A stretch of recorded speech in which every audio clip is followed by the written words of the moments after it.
Mwaka 2019 uchaguzi umekosa maana katika nchi yetu.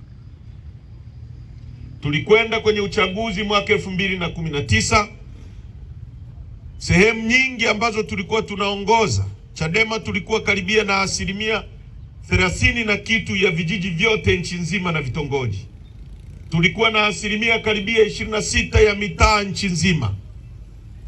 Tulipofika mwaka 2019, wale watu wakaondolewa wote. Vijiji vyote vikaongozwa na CCM kwa 100%. Vitongoji vyote vikaendeshwa na CCM. Mitaa yote ikaendeshwa na CCM. Tulipofika 2020, mimi nilikuwa bungeni. Tukaondolewa bungeni. Tulikuwa na wabunge 71. Akabaki mbunge mmoja tu.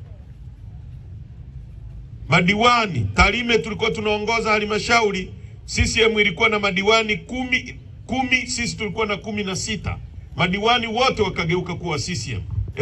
Ilipofika 2021, Mungu akamchukua Magufuli.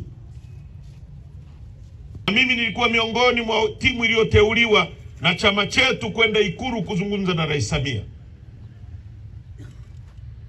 Na akasema kwamba mimi ni Muislamu, sitaki dhuluma.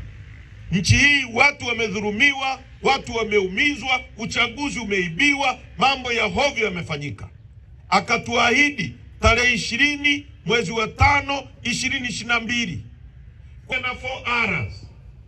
Mojawapo ilikuwa ni reforms, mageuzi, mabadiliko. Nyingine ilikuwa ni rebuild, kujenga upya, resilience, kuvumiliana, ili tukosoane, ili tushauriane, nchi yetu iende mbele.